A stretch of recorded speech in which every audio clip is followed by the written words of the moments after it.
Maître Madické, nous sommes encore présents pour les besoins du Magal de Raka. On en est à la 44e édition avec un parrain quand même qui mérite bien d'être le parrain de l'édition 2019. Merci.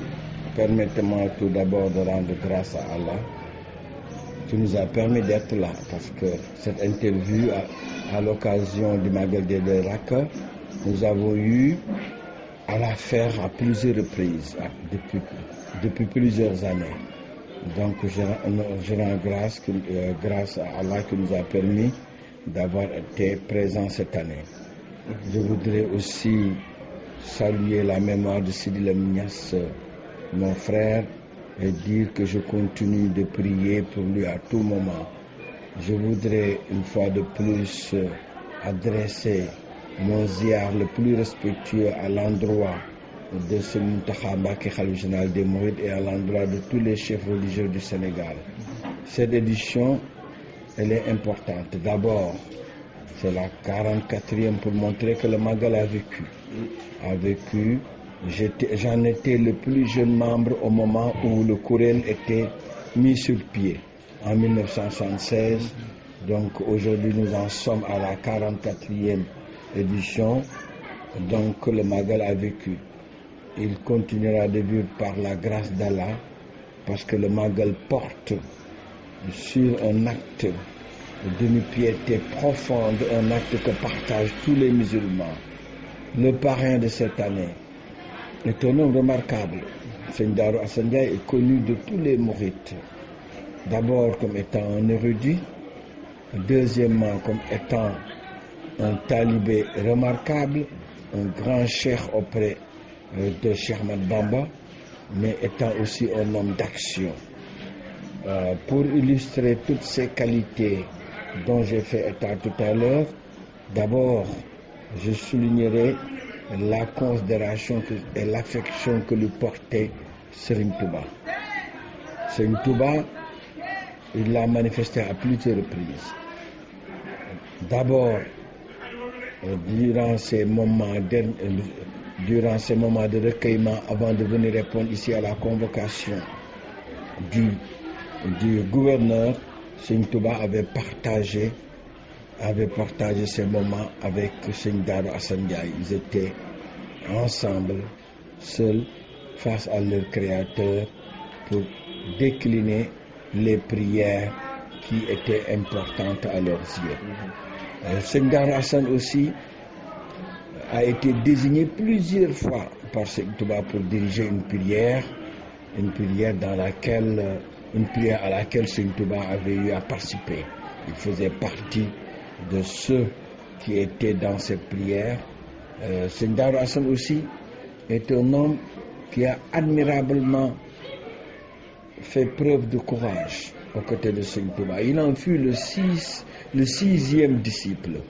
Il en fut après Seigne Adama Gueye qui en fut le premier. Il y a eu d'autres, dont Seigne Dame Abdourahmane, et ensuite en sixième position Serigne Darou Assane Ndiaye. Serigne Darou Assane Ndiaye était un infatigable travailleur. Il a créé et construit plusieurs villes qui sont aujourd'hui des centres urbains très importants, tels que Darou Assane Ndiaye, tels que Darou Salam Ndiaye, tels que Touba Ndiaye, tels que Ndiare Ndiaye, et tant d'autres localités. C'est un bon choix de par les qualités qui lui sont reconnues de tous. La jeunesse d'aujourd'hui a besoin de s'inspirer de ces qualités remarquables. C'est pourquoi c'est un excellent choix, Serigne Darou Assane Ndiaye. Maître, vous arborez une tenue qui rappelle à bien des égards, n'est-ce pas, les couleurs de votre ancien parti, le PDS, qui est actuellement en crise, on peut le dire. Quelle analyse pouvez-vous en faire? Ma tenue est proche de est proche des couleurs du PDS, parce que simplement j'avais toujours manifesté au moment où j'étais candidat que j'étais membre du Parti démocratique. Je ne le suis plus, mais je continue d'aborder des couleurs que j'ai adoptées durant la campagne comme étant les couleurs de ma candidature, de mon bulletin de vote. c'est ce bleu. D'abord, c'est un bleu bic et en même temps ce jaune qui est un jaune or. Donc, ce sont des couleurs que j'ai choisies et ces couleurs, je les aborde aujourd'hui avec plaisir et je continuerai de le faire. Pour ce qui concerne la crise au PDS, je ne vais pas en parler longuement. Ce que je dirais, c'est que l'histoire m'a donné raison. Depuis la déclaration de ma candidature jusqu'à maintenant, tous les faits qui ont eu lieu, par tous les faits qui ont eu lieu, Dieu m'a donné, le Tout-Puissant m'a donné raison. Donc, je ne regrette rien. J'ai eu raison d'avoir déclaré ma candidature. J'ai eu raison d'avoir engagé le chemin qui est le mien. Aujourd'hui, je m'en réjouis. Mais je m'en arrête là.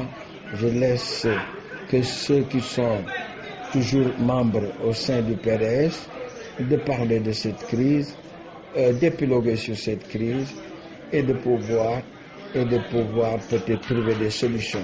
En tout cas, moi, je prie qu'il y ait des solutions parce que le PDS est un patrimoine politique du Sénégal. Il fait partie du patrimoine politique du Sénégal. Donc, le PDS ne doit pas disparaître.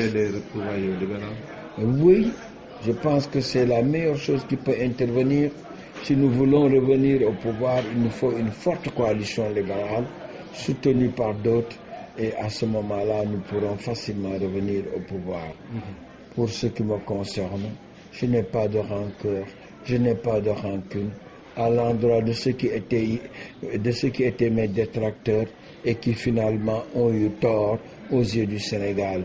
Je peux même vous révéler, je continue de leur vouer les mêmes sentiments d'affection parce que je suis un homme avec lequel, dans le cœur, il n'y a pas de la place, ni pour la haine, ni pour la rancune. Mais 3-2, nous avons cheminé ensemble, longuement. Ce fut difficile d'avoir vécu ce que j'ai vécu avec lui. Mais je m'en arrête là. En tout cas, je lui souhaite. Et je peux prendre à témoin le Tout-Puissant. C'est un vœu qui est très fort à moi. Je lui souhaite encore qu'il reste longtemps avec nous. Je souhaite encore que sa santé soit de plus en plus bonne et je souhaite que son héritage ne disparaisse pas. Et peut-être comme beaucoup de Sénégalais, vous souhaitez aussi peut-être que le journaliste Adama Gaye sorte enfin de prison. Ah oui, et moi je considère qu'on ne peut pas garder en prison quelqu'un pour ses opinions. Fut-elle des opinions écrites ou des opinions exprimées verbalement. Adama, c'était des opinions, même si aujourd'hui il rejette toute responsabilité parce que, dit-il, son compte avait été piraté. Mais je tiens à dire que j'insiste pour le respect des institutions, j'insiste sur le respect que nous devons à nos institutions, mais nous ne pouvons pas mettre en prison ceux qui auront des opinions différentes. Peut-être, si ces opinions violent des lois, on peut les poursuivre sans les mettre en détention. C'est pourquoi je considère que la détention de Adama Gaye est une tache noire de notre démocratie. Il faut y mettre fin rapidement. Il faut préserver la liberté d'opinion, mais aussi que ceux qui en usent comprennent que ma liberté s'arrête là où commence celle des autres. Donc ça, c'est assez important. Voilà, je vous remercie, maître. Maître Madické Niang ñu dajewaat ren ji ci Magal bi 44e édition Magal di 2 Rakka lan nga yëy yàbbi ci surtout ci parrain bi. waaw yàgg nañ ko fekke man ak yow sant nañ si sant yàlla te di ko fekke ay ati at mujj naa def lii tradition mooy interview bi ma lay accordé chaque at maa ngi sant bu baax a baax te di wax ni lii nu def daf may fàttali sama xarit ba sama doomu ndey Sidi Lamine maa ngi seedaloo ay mbokkam ay doomam ñu leen fàttewuma benn yoon Sidi Lamine néew na ma toog bés boo xam ni ñaanalu ma ko ndax Sidi nit ku baax la nit ku bëggoon réewam la nit ku bëggoon lislaam la da nekkoon sama xarit lool kon yàlla nañu ko yàlla fayal ba yóbbu ko sa àjjana ya gën a kawe ba wal fajri bi nga xam ne héritage am bi ëpp solo la bokk yàlla jëmale ko kanam. maa ngi ziyaar bu baax sëñ Muntaxa te di bëgge nag ki lu tudde ñaari ràkk yi kooku wax dëgg yàlla nekk na koo xam ne mbër kaamil la si xam-xam mbër kaamil la si jaamu yàlla mbër kaamil la si ñamee liggéey si taxaw jàppale askan wi mu bokkoon. sëñ Daaru Asan Njaay borom xam-xam la woon kenn du ko werante sëñ Touba ni mu doon doxaleeg moom rek wane na ni sëñ Daaru Asan borom cër la. xëlwa bi muy sëñ bi nee nañu xëlwa bi mu mujj dugg li jiitu muy wul si borom Ndar wéet gi mu wéet ak boromam xëlwa boobu moom ak sëñ Daaru Asan ñoom ñaar képp a ko bokk.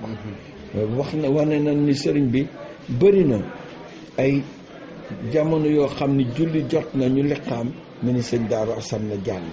am na sax ay mag yoo xam ni wane na ni am na jamono yoo xam bi noo liqaam nekk fa waaye sëñ bi daf ko wool ñëw mu jiite. loolu yëpp wane xam-xamam sell gu mu sell gëm yàlla waaye nag di jàmbaaru liggéey. dëkk yi lu mu bon juróomi dëkk samp na ko te dëkk boo fa dem mu doon centre agriculture boo xam ni liggéeyukaay la boo xam ne ay jàmbaar nga fay fekk. kon nitu valeur la te jamono ji ay valeur la ñu soxla valeur yooyu suñ koy nemmeeku daan ko fekk si sëñ Daaru Asan Njaay kon wax dëgg yàlla li ñu def si ñaari ràkk yi tey bi yàlla defee moo ñeent fukk ak ñeenteelu édition bi lu am solo la. alors si màggal bi nga solu boo xam ni xëy na couleur yi dana fàttali tuuti sa parti ba nga nekkoon PDS lan ngay jëy yàbbi nag si jamono ji nga xam sax PDS da nekk ci crise. couleur bi xam na ko jege mais nag lii mooy sama couleuru bulletin am na ñu doon wax couleuru PDS laa jël mais ku gis bleu yi du benn kii bleu big la tudd jaune bi di jaune or noonu laa jëloon si sama couleuru donc bulletin de vote ak sama couleuru coalition. loolu nag couleur yu jege PDS kenn du ko gis ci Madické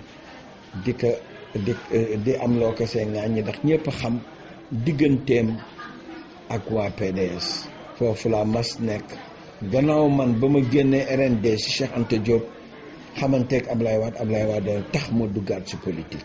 tey nag yàlla def na bokkatuma PDS maa ngi sama yoon mais teewul damay sant yàlla ni am naa xol bu sedd si li ma yàlla may ndam moo tax mosuma jéem fayul sama bopp wax ju ñaaw ju nekk sànni nan ma ko tontuwuma lu ma daan def weddi ndax góor gi nekk gunu tuumaal daa weddi waaye yàlla moom si boppam moo ma jox dëgg moo ma fayul feeñal dëgg kon tey àddina bi yëpp Sénégal yi yëpp gëm nañ ni jaadu woon na ma samp sama candidature Sénégal yëpp gëm nañ ni Madické Niang nitu valeur la nit koo xam ni moom du war kenn du wan kenn gannaaw nit koo xam ni ku bëgg réewam la loolu yëpp feeñal na ko kon nag li nekk ci biir PDS dana ma naqadi lu tax ndax PDS dafa bokk ci héritage politique gu Sénégal ci patrimoine politique gu Sénégal kon suñu sañoon parti ba dara du ko gàllankoor mu jëm kanam ñun nag ñu ngi jëm suñu yoon te yoon bi nu jëm suñu xel dal na ci ndax jóge ci élection ñàkk élection yi ba pare nga nekk ci biiru xolu sénégalais yi fu mu la gis ñi ñi daw jëm ci ñun wan la ni la fin la teg ñu am ay raaya yu bëri yoo xam ni dana la ko takkal ba takkal la l'homme politique de l'année ba pare ñu jóge fa ay médecins yoo xam ni 400 promotion plus de 400 médecins yoo xam ne am na lu mu tuuti xaw ma ñaar fukki nationalité ñëpp dajale seen bopp ni yaay suñu ambassadeur ndax valeur yi ngay véhicule loolu yëpp su yàlla defee mu dal ma ak leneen bëri na raaya yi nga xam ne takkal nañ ma ko gannaaw élection yi kon wax dëgg yàlla sama xol sedd na te comme ñu ngi ci diine bésu diine am na loo xam ne aussi dinaa ko bëggee ba àddina bi yëpp xam ko mooy ni ma sëñ Muntaxa def ni ma def ak li ma seddeel gannaaw élection yi lu jiitu loolu bi nu duggee ci élection yi may yëkkat sama candidature ni ma këru diine yëpp teeroo loolu yëpp tax na tey man sama xol sedd na sama xel dal na maa ngi continuer sama yoon ku bëgg te mën a doy la ñëw ñu àndandoo si yoon boobu mooy jëmale Sénégal kanam yoon boobu mooy yoonu jàmm ak xéewal yoon boobu mooy mu ñu fexe ba nguur gi fi nekk jóge fi si jàmm ñu mën samp jëmale Sénégal si kanam.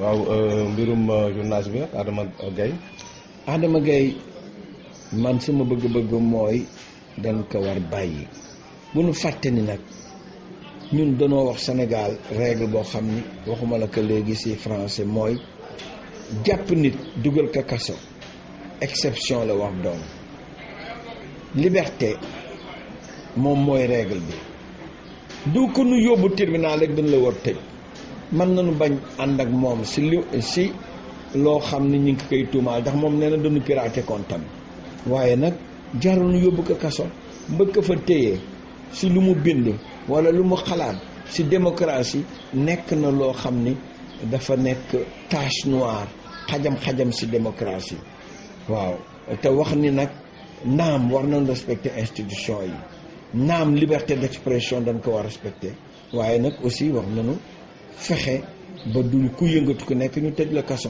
looloo tax mbirum Adama Gaye metti ma wax ni nan ko bàyyi na mu gën gaawee loolu mooy li nga xam ni moo dëppook démocratie